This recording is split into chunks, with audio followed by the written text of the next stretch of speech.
بسم اللہ الرحمن الرحیم۔ اللہم صلی علی محمد وعلی آل محمد وبارک وسلم۔ بے حد و بے حساب درود و سلام حضور آقا کریم صلی اللہ علیہ وآلہ وسلم اور ان کی آل پر۔ السلام علیکم سامعین۔ ٹیپو سلطان بر صغیر کا وہ اولین مجاہد آزادی اور شہید آزادی ہے جس نے آزادی کی پہلی شمع جلائی اور حریت فکر، آزادی وطن اور دین اسلام کی فوقیت و فضیلت کے لیے اپنی جان نچھاور کر دی تھی۔ ٹیپو سلطان نے حق و باطل کے درمیان واضح فرق و امتیاز قائم کیا اور پرچم آزادی کو ہمیشہ کے لیے بلند کیا تھا۔ سامعین، ٹیپو سلطان 1750 سن میں بنگلور کے قریب ایک قصبے میں پیدا ہوا۔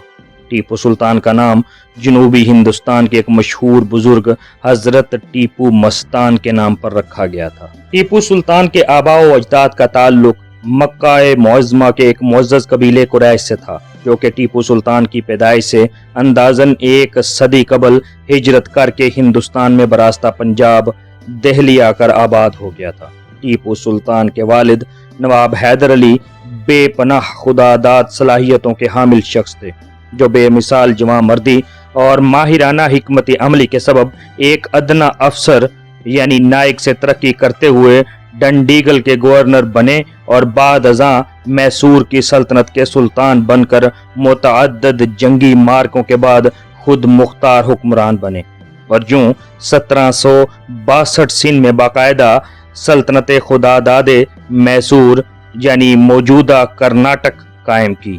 20 سال تک بے مثال حکمرانی کے بعد نواب حیدر علی 1782 میں انتقال کر گئے اور یوں حیدر علی کے ہونہار جواں سال اور باہمت فرزند ٹیپو سلطان نے سن 1783 میں ریاست کا نظم و نسق سنبھالا۔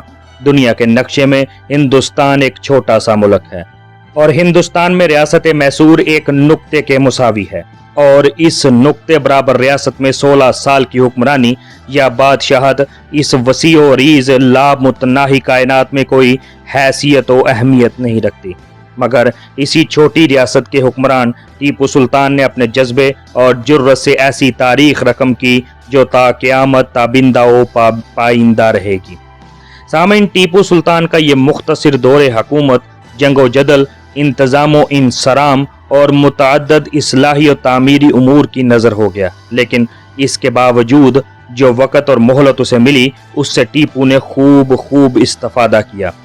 ٹیپو سلطان کو ورثے میں جنگیں، سازشیں، مسائل، داخلی دباؤ اور انگریزوں کا بے جا جبر و سلوک ملا تھا، جسے اس نے اپنی خداداد صلاحیتوں اور اعلیٰ حوصلے سے قلیل عرصے میں نمٹا لیا۔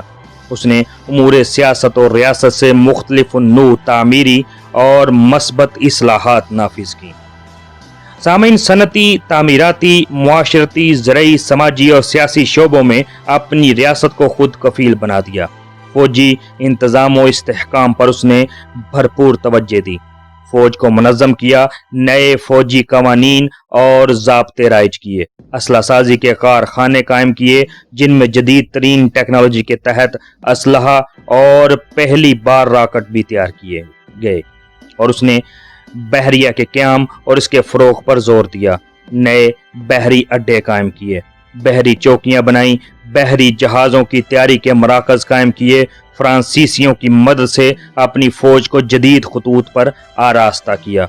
سمندری راستے سے تجارت کو فروغ بھی اس کے عہد میں ملا۔ سامعین، ٹیپو سلطان جانتا تھا کہ بیرونی دنیا سے رابطہ از بس ضروری ہے، اسی لیے اس نے فرانس کے نپولین بوناپارٹ کے علاوہ عرب ممالک، مسقط، افغانستان، ایران اور ترکی وغیرہ سے رابطہ قائم کیا۔ ٹیپو سلطان نے امن و امان کی برقراری، قانون کی بالادستی اور احترام کا نظام نہ صرف روشناس کرایا بلکہ سختی سے اس پر عمل درآمد بھی کروایا، جس سے رعایا کو چین و سکون اور ریاست کے استحکام میں مدد ملی۔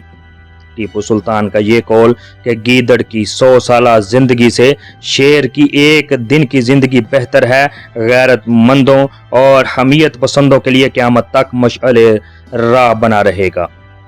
ٹیپو سلطان اوائل عمر سے بہادر، حوصلہ مند اور جنگجویانہ صلاحیتوں کا حامل بہترین شہسوار اور شمشیر زن تھا۔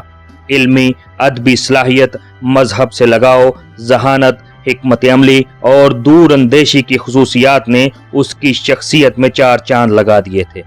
وہ ایک نیک، سچا، مخلص اور مہربان طبیعت مسلمان حکمران تھا جو محلوں اور ایوانوں کی بجائے رزم گاہ میں زیادہ نظر آتا تھا۔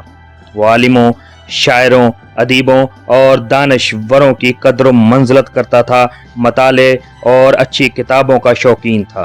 اس کی ذاتی لائبریری میں لاتعداد نایاب کتابیں موجود تھیں۔